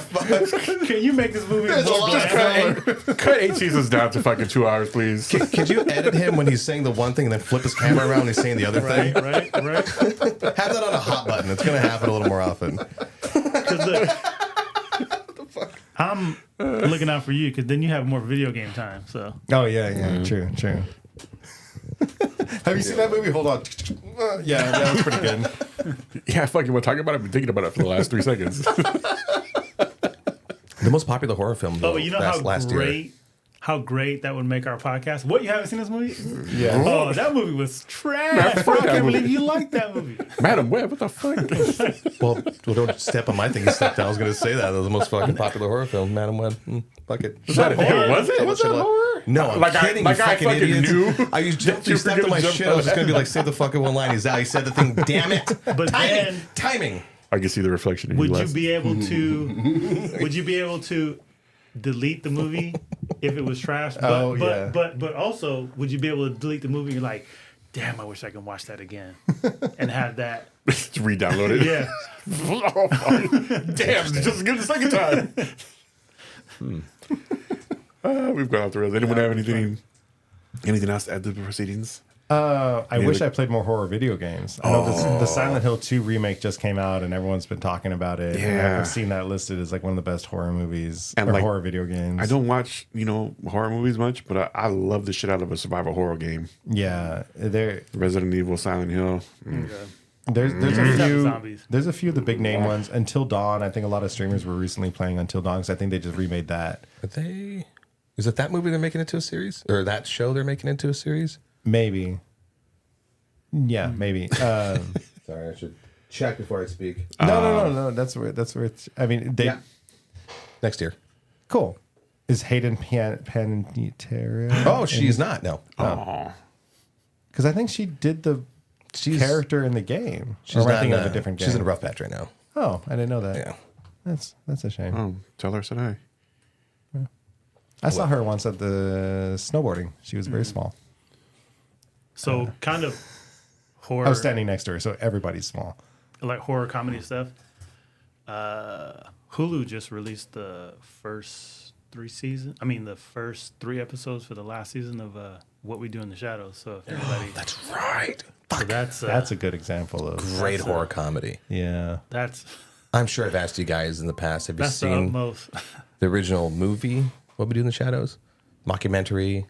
God damn it. That's so good. That's so good. And the series just takes from that and does a lot of like really meta stuff. It's just so ridiculous, but I think it was it's like a fun series. First or second season, did you fucking laugh your ass off when you saw Donald Logue? But he's playing himself, but he was like, yeah, well, I was in the movie Blade, and I guess I'm a real vampire now. Cool. That show is really good. Paul Rubens pops back up. It was reprising his vampire role from Buffy. Because why not? That show can do it. Exactly, so but it's a fun. good series. It is fun. Like if you love, that Great cast. that ridiculous comedy and over the top. Like it's It gets even more zany as the like seasons it's go on, but ridiculous. yeah, writing's great. Yeah, but I'm sad though that it's the last season. But I'm glad that they're gonna end it like on a high note. You know what I'm saying? Like they're going out. A series like that, I'm actually surprised it lasted that long. Just because there's certain things, especially like in the horror genre, you know, even though it's comedy, where you know sometimes they don't last too long. I mean, this is a weird one to cite, but Santa Clarita Diet was one of those kind of zombie-based thing with like top actors, Drew Barrymore and Timothy Olyphant. Yeah. Hilarious fucking meta show series. But anyways, what we do in the shadows. I do look at it like I don't want to compare it to Rick and Morty, but it's one of those things that you know where it's so out there Yeah. that it just works for what it is. Oh yeah. And you just gravitate to it. Yeah. It did take me maybe like an episode or two. I was like, oh, okay, Yeah. this is how this series is gonna go. I was like, okay, buckle up. How fast do you fall in love with like Matt Berry as Laszlo? All those characters. You Instantly. devious bastard in New York City. Even though in the beginning, Colin Robinson, I was just Okay. I was like, who is That this? But then you start to love all the characters and their The poor actor. The poor actor only plays himself in every fucking role he's in. He's like a fucking human Dilbert. That shit is funny. But yeah, what we do in the shadows. Check it out. 6 seasons though. That's a tall order. It's fun though. When it's a show that's you're having a lot of fun with, you're not like, when's it over? It's enjoyable. And then you're like, no, don't be over. Yeah. That's one that you can have on in the background when you're working on stuff. That's for sure. Sorry. Complete. Just. That's over. So real quick, I have watched a few horror movies this month. I think I mentioned in one of the previous episodes I watched the newest VHS. It was pretty good. I watched a movie called Stop Motion, which if you are a fan of stop motion movie making, there's like a mix of that, and it's about someone that's making a stop motion movie, but it's kind of creepy, and there's like this little girl that's driving her to make this like creepier and creepier stop motion. I don't know. I'll spoil a little bit of it. Like she ends up making the dolls out of like the little girl's like, no, it needs to look more real. And then they go like find like a raccoon carcass. And then she like makes a little doll out of like the meat from the raccoon. And like, and so it looks like, so then you're watching the stop motion with this thing that's made of like fucking flesh and stuff. It's pretty creepy. It's pretty good. I liked it. I watched Immaculate. Not much I could say about it. No, I would say wrestled in the water Was for it 30 though? more minutes. Yeah. I feel like an idiot. I don't think I thought of the name at all. And then when the plot came out that she was randomly pregnant, I was like, oh, Immaculate. I don't know why I thought that was funny. I was laughing at myself for not paying attention to the name at all and then recognizing why. Because I didn't know what the plot was at all. I didn't pay too much attention to the marketing for the show because the marketing was like, hey, Sydney Sweeney, titties. I'm not even saying that because that's the weird character I've taken on in this show. I'm saying that like that was the marketing. It was okay. I mean, like nothing scary. It was almost just like I don't know. Like it ended. I was like, oh, okay. Church bad. It was marketed as like a horror film. Yeah. And at the first act, it starts to lay out these things of like it's possibly supernatural. How did she get pregnant through some nefarious demonic things? And then once it's revealed that it's just like spoiler alert, don't watch the movie. Just like human things. You're like, oh wait, this is not a horror film. This is like maybe just a suspense film, but it's wearing the mask of a horror film. Yeah. And then there was like Stupid jump scares are fucking like pointless too. Yeah, like Crazy Woman. And then the girl that like jumped. Yeah. And then they like made the point to like show her rolled over and like the super. I mean, really good job on that. It looked fucked up, but like at that point, considering it wasn't really a horror movie and there wasn't much more of that in there. Again, like take it out, and then maybe you have a broader audience. Don't see it, but you know, you know what I mean. Like from their point of view now, looking back at it, it's like if you're not going to make a horror movie, and you're not going to like include a lot of gore, then like don't include any at that point, like because it didn't really serve much of like. But that happened early in the movie, so I was thinking like, oh, okay, this is where we're going, but then it never came back. And I think that maybe because of the subject matter that they probably were like, or let's just call it a horror movie and make it seem like a horror movie. Otherwise, this thing's never going to get greenlit. because there's just so much it's talking about so much controversial shit involving the church and whatever. So that's my thought. Yeah, that's at the end of it, I was kind of just like, oh, this is a message. There you go. This is a letter to someone. A message you'll never receive because don't watch the movie. Yeah, don't watch the movie. I mean, unless you love Sydney Sweeney, which we all do. But A lot of Sydney Sweeney. yeah, you could probably go to certain websites and watch the clips that are worth watching. And Rudy will put all But of his I want to say this. She is still a good actress. I think so too. Absolutely, because even in that movie, I was watching her because at that point that was all there was left to do. And like she's really good at reacting. Well done. I want to see her in a good horror film, in a legitimate horror film. I think she would do really, really well in a legitimate horror movie. And then last night I watched the movie called Oddity. I had heard nothing about it. I just saw it on a list of like top horror movies of the year. And it was good. It was creepy. Not a lot of jump scares, like one or two. A little bit of gore, but it was more like the post action. So it wasn't like actively happening. It was just a lot of like blood everywhere. But really like interesting, like new take on like ghosts and psychics and this weird thing made of wood. Yeah, no, it was awesome. The movie Talk to Me, I think also Blumhouse? Maybe. A24. A24. That is one I forgot about. Let me put this on my list here because I've been wanting to watch that for a while. That's a decent one. That's but that kind of sort of leads me into asking the question, like, what do you guys usually look for in a horror film?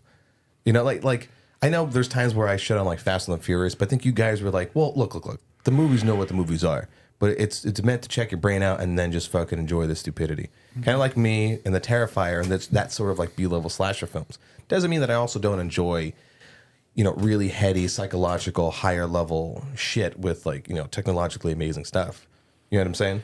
Allegedly. If I can walk away from a horror movie like actually being a little creeped out, which is a lot harder as you get older. I think going back to what you were talking about earlier, Rudy, about like at a certain point you kind of stop watching them. I think that comes with age for a lot of people, where it's just like they're no longer scary because you're an adult and.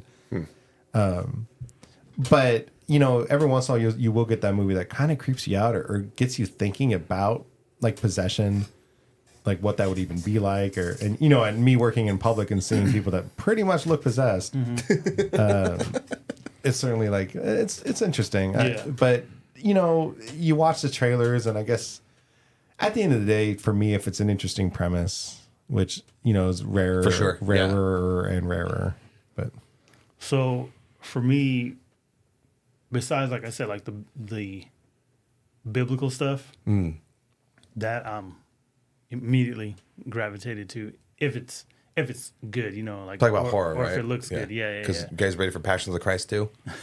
It's real. I'm not joking. But so Here we go. for me, The respawn. if it's not some type of like Constantine level Legion, I'm gravitated to movies like Hush, where it's a girl in a house in like the Sold. middle of the woods, but she's deaf. Oh, okay.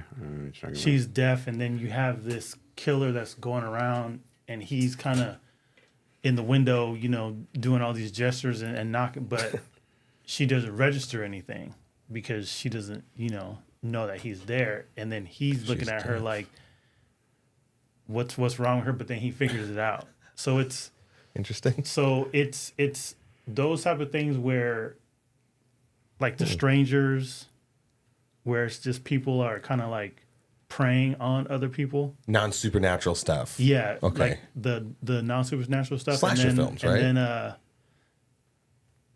to a degree, but not like the typical, like Jason. Yeah. Michael Myers.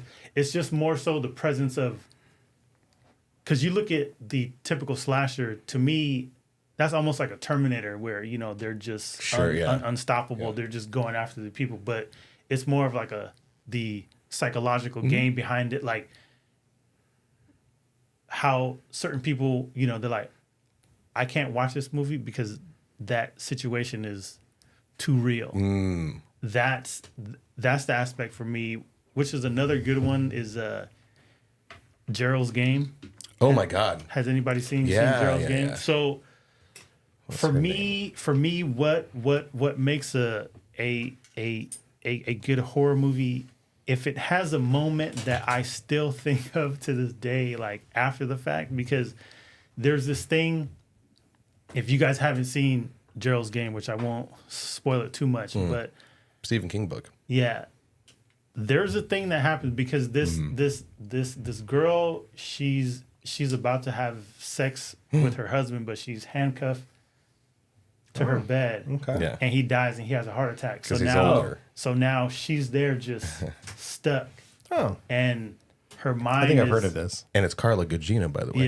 Yeah. So her mind is going through, all these scenarios. But there's this thing that happens. And I still think about it randomly to this day. I'm like, that shit was real. You know what I'm talking about? Yeah. So she's hallucinating, but there's a moment where you're like, oh shit, she's just. But when it ends, there's a little twist, and you're like, that shit really fucking happened. Yeah. And Wow. that I've read the book, so to this day, I'm just like, that motherfucker was real. yeah. And I want to say, by the way, speaking of Stephen King, he likes the Terrifier movies. Fuck right off. But Mike Flanagan directed Gerald's Game, and Mike Flanagan is Sponsored. responsible for Hunting of Hill House, Hunting of Blind Manor. those are good, too. I didn't like Yeah, Blind yeah, Manor. Oh, you're trash. That one was garbage. Get outta It was here. it was a love story. It was a whole different thing. But, You're but trash. The first one was good. First one. Yeah, did you see you didn't see the Blind Manor? probably. So Blind Manor and the Fall of the House of Usher. Fall of House of I Usher. need to That's finish that one. amazing, amazing. It's that lends more into like the creepiness of surrounding the storytelling. Flanagan does it very well. Get out of here! It's a love story. He a rumor has it he's going to be. Love in my heart. I didn't like it. Well, the whole different thing, but Oh no, to each his own. To each his own. Yeah, you're wrong. But all of those do show how horror can work as a series really, really well. And the other one that impressed me surprisingly as a series. Sorry, I'm totally sidetracking you. I should have let you finish. No, go ahead. Fucking asshole. Chucky. Hey, you're fine. The series? Yeah, the series. I think it shows that it works. Yeah, I've only watched like the first season, and I was in on it, and it's Chucky. It's still kind of fun and horror-y, but And you know what you're getting. Yeah, You're getting yeah, fucking Wisecracking Chucky. yeah. I guess my point For is the like, kills. like maybe it'd be fun to see more series pop up for horror. Which is why I want to see Flanagan do more horror stuff. By the way, Haunting a Hill House, it's I like when people look at horror and they go, what's something new we can do that's not like, really out there, where it's like shock value, but just that creep factor. And Flanagan does that. He also did, I think, Midnight Mass. He is being looked at to direct a Carrie series. Yeah, I heard about that. Yeah. So I don't know if we need to Carrie as a series, but once it's one of those things where you go, Flanagan's going to be behind it. Okay. Yeah. I'll give it a try. And in going back Terrifier to guy says we don't need what? well, because I mean, I guess going back to the topic earlier about the modern setting, like because we've already had a Carrie remake with Chloe Grace Moretz, right? So that wasn't too long ago.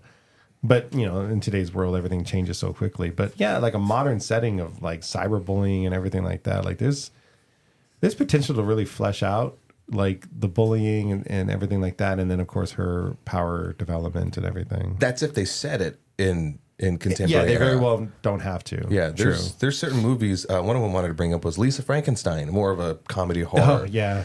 That was I set still in need the to 80s. watch that, but yeah, that looks really good. And like something set in that analog era, the 80s, it just has a whole like feel to it. So Yeah. maybe we could Carrie probably do the a same thing. full show on like comedy horror. I mean, we've talked about it a lot, but like Bodies, I think came out. Still need to see that. Yeah, that's pretty good. Age 24? Yes, and in that same realm of comedy horror, and I think I've asked this before, and I couldn't remember who's seen it and who hasn't seen it, but Tucker and Dale versus Evil. Oh, I've seen it. No, Yeah. I haven't on Yeah, the list. yeah. Oh, that one. It was You wild. want comedy horror? That's comedy horror. I think that's like grade A, like comedy horror. No, that's a good one. Disappeared. Another good one too was Barbarian. That was kind of Yeah. like that's like my element. Barbarian and like The Hills Have Eyes, like all those type of Barbarian was a I weird like one. Murdering that. Hillbillies, what you want. creepy stuff, like Wrong Turn, like any type of movie where Murder somebody's in a hillbillies. situation, I'm like, oh, you're not supposed to be there, or you just randomly ended up in this random situation and now you're fucked. Yeah. Yeah, going back to my answer about like what I look for, and I was saying like that creepiness, the wrong turn stuff, that because that's so real. Yeah. Oh my God. Like You know, lost. yeah. Obviously, Now we know his fantasy. Squeal like a pig. you know, there's I could probably go to more areas maybe and not be too afraid because of my whiteness, but His upstairs peopleness. yeah.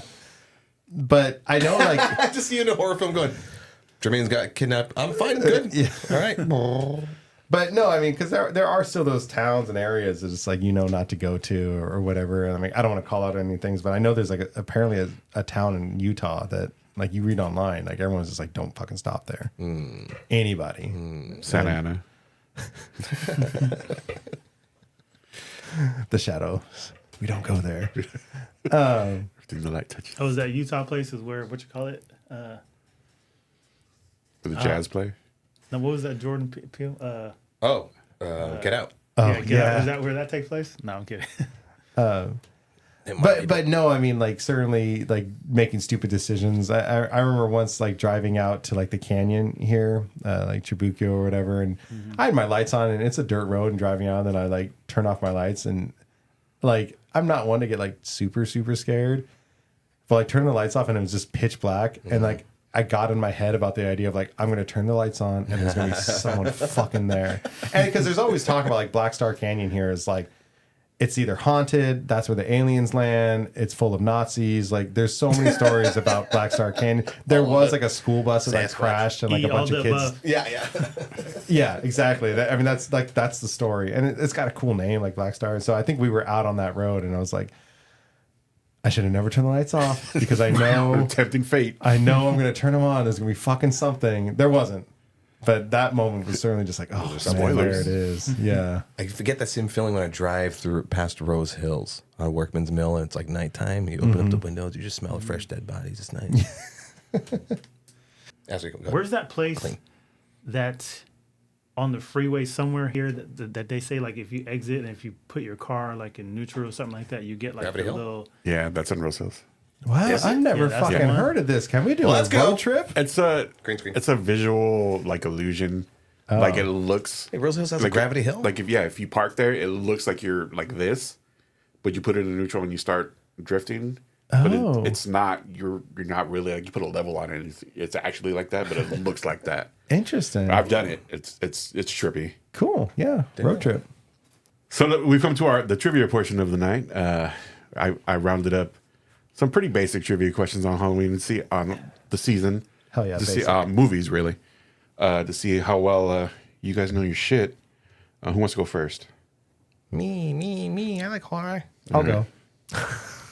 All right, Doug. Please direct your attention to the screen. Hopefully this pops up. Doug, question 1. Why can't Michael Myers be killed? Oh, I've never seen any of the Halloween movies. I'm sorry. Because he's very strong. Damn. Incorrect. Damn. The correct answer, according to the internet, is a druid curse. Oh, man. That's so cool. When he was a baby. Apparently, I don't remember that shit at all. Yeah. Those fucking druids, man. All right. It's funny. Question She doesn't 2. look Druish. What is the name of the virus that infects humanity in the film 28 Days Later? That's another one I haven't seen. So The name of the virus? You Yes. went deep on this shit. You said No, basic fucking questions? These are basic questions. Jermaine knows this one. I know he does. let's see it. I'll No, start. I don't know friend. the name of this shit. The only virus I know is the T virus. Yeah, as soon as you started, I was like, T-virus, T-virus. The correct answer is... Sorry, hold on. Let me play the graphic again. You must be booed. The correct answer is rage. Oh, It's called the rage. that's so much Yeah, cooler than it is. COVID-19. All right, next and final question. Okay. Can you redeem Yeah, yourself? I'm 0 for, yeah. Question 3. What is the name of the box from the Hellraiser film? Another fucking one I haven't seen. Thank you. You Awesome. you mentioned Yeah, I said that I you was were gonna going to watch it, so Yeah. that's why I threw that one in there. Pandora's Xbox. Damn it. And even I didn't know this one, and I've seen that movie. It's called The Lament Configuration. The Lament man. configuration. Now I have 3 more reasons I to thought be these were- even sadder when I try to sleep tonight. I thought these were basic questions. That's all right. I'm No, also those, an idiot. those are So. not basic questions. Yeah. It's like when you say What's Michael Myers' shoe size? Yeah. no when you play like a trivia game based off a show you watch. Yeah. Let's say Friends, and they're like, "Yeah, let's play the trivia game." What color was Joey's umbrella in the opening scene? I'm like, get the Yeah, fuck yeah. out. It was blue. All these Get the Oh, you fuck out. you like Star Trek? What floor does Geordi sleep on? of those 3 questions, I only knew the answer to one. Like I didn't know what the name of the box was or why Michael Myers couldn't be killed. I will but say, I do though, know the range. If you were doing like a league level trivia game night thing for money and shit, like those are legit questions. Yeah. For this, I pulled all of these off the Yeah. internet, off of like YouTube videos of Halloween trivia. So Yeah, no, that works. I'm just really. he's like filmed all these. For yeah, I'm just a piece of shit. So. all right, Yeah, move on to someone else. Isaac Jermaine. I mean, Good idea, Jermaine. No, I'm the Luigi. I'm last. All right, Isaac. All right. Isaac. Question 1. The story for Final Destination was an abandoned idea for an episode from which TV series? Twilight Zone. Oh. I heard the kids cheering and then they're booing. It was the X Files. Oh, the X Files. That was when I thought I'm like, oh, he would know this one. He's either that Outer Limits or actually that was about it. right. Goosebumps, maybe. Next question. Question 2. You're afraid of the dark. How much fake blood was used in the infamous elevator scene in The Shining? Damn it! You know what? I should know this. You should. I'm gonna say about 200 gallons. 300. What? I was gonna fucking say That 300. was really close. Holy that might be shit. the closest answer yet. So Damn it. We'll hold right. that there. Hey, on the Price is Right, you would have. $1 problem. Yeah. Shining still holds up, by the way. Final question. Question 3. In the 2007 Halloween film, where is young Michael Myers institutionalized? Haddonfield Psychiatry Ward. If you say Arkham, I'm gonna shit. Smith's Grove Sanitarium. Dude, that's the fucking Rob Zombie. That one take on it. I put on there and I'm like, I don't know if anyone would get this one, but Oh man. I thought all these were gimmies. Holy shit. no, if you were to say I like don't know where does shit. Halloween take I kind of place? feel bad because I think I Yeah. softballed Jermaine. So I needed like, Of course. like who's the name of the guy in the mask, in the hockey mask? Or I maybe need- like how many Well, I people thought- does it kill? No. I thought some of those were kind of too simple. And I didn't want to fucking The Shining like, one hand was good. it I like to the you. Shining one. I need how many claws was on Freddy's glove? Yeah, That's what I need. 4. Jermaine. Jermaine. Question 1. How you know my name? What was the first horror film to be nominated for a Best Picture Oscar? I don't know. Was that Exorcist? Wow, Correct. this motherfucker. Nice. I was gonna say Psycho. Yeah, wow. That's when that question popped up when I was looking it up. When I said think it's first, Psycho. I'm like Psycho. I'm like, I don't know, The Exorcist. Oh, First Exorcist holds up. fucking cool. Oh yeah, it does. Although William Friedkin's is an asshole. All right. That was a lucky guess because Shut up. You fucking Question. telegraph. no, it I to just you. know. It was, oh. Which horror movie icon has the highest on-screen body count? Interesting. John Wick. Bubble Yaga. Good answer. The highest body Good answer. count? Good answer. Is it Michael Myers? Oh, Jason Voorhees. Jason. He had the most movies. He Ew. had like Wait. 13 movies. or something. Apparently, Yeah. there's debate on this because the quiz I got it from has this answer, but when I look further into it, they're like, no, this one, no, it's this one, no, it's this one. But I went with this one. This is Jason on makes screen. sense. Yeah. Like a lot of people's kills are like, oh, this person killed so Yeah, many people Jason and blah blah blah. probably. The context would have been that he had way more movies than Michael Myers. There's been a lot of Halloween. Jason though, in right? space. Huh? Hasn't there been a lot of Halloweens? There's been a lot, but Yeah, Wow. Jason Jason. X went into space and stuff. Yeah, and then people yeah. be like, one doesn't count because it was his mom. That was an yeah, argument too that I ran yeah. into. There you go. And final question. Question 3. Which 2 horror movie franchises were first video game series? Oh, Oh my God, I don't know this one. Chime in. For the steal. Hold on. Resident Evil and Silent Hill. Yeah, You don't get that. You don't get that point. Doug gets that point. I was gonna say, can I phone a friend? He still calls him.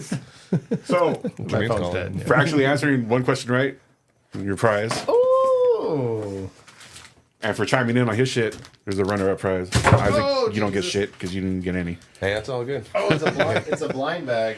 We can open on this. I can practice my. This is my gift to my toilet later. I've said before how I have like no excitement when I open these kind of things. That's why I would never film like a reaction video. So I'll do my best here. So what okay. Damn, Although you're that like would be the funniest- stepchild that didn't get a present. Okay, I gotta go for like, okay, what's one's the rare? What do they call it on blind boxes? There's like the hunt or whatever, the quest, the Chase. The chase. Yeah. Oh, well, I don't know if any of these have chases. It's just no. There's some that are like special. That still would be a funny series of just you not caring what the fuck you get. Seriously. I got a blind one too. I got heartburn.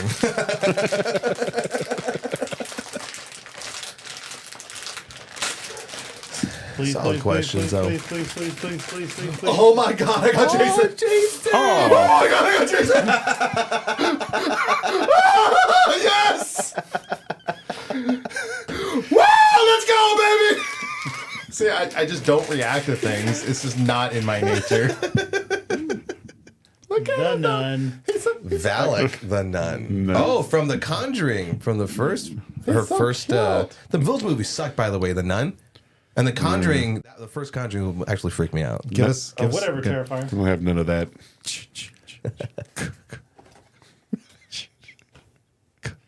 Who else is in here? Love it. Pennywise, the Crooked Man. And, I hurt myself. Oh, That was All the right, most- so that was the most lesson learned. excitement. Annabelle would've Fucking been bring cool. that difficulty way down. Yeah, we're down. stupid here. But, you know, We haven't if you're been gonna have drinking three that questions much. each, two of them are super easy. One of them's like that difficult level. Okay. Lesson learned. You know, you never know. You just gotta, cushion it like that. Well, next time someone else can do the trivia and they can fucking roast No, you me. did good. I like the. I don't want to record anything. Oh no, I need a. Well, you don't have to. I did it because I have all the But stuff it was here. awesome. Now that you have it, we gotta use I it. appreciate it so much. See, You did a lot of work on I'm that. one of those when I take my test. I need multiple choice. I was. Oh shit! I fucking That- forgot. I was gonna play the fucking the winner's music for Jermaine. There you go.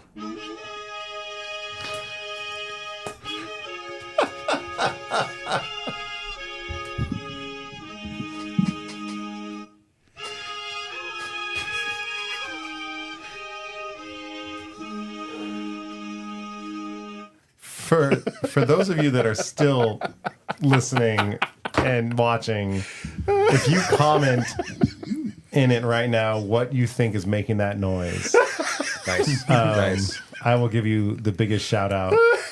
And like, I don't know. We'll send you Make that a something. story post. Yeah. Like I'll send you the sweaty shirt that you may have noticed that I changed out of.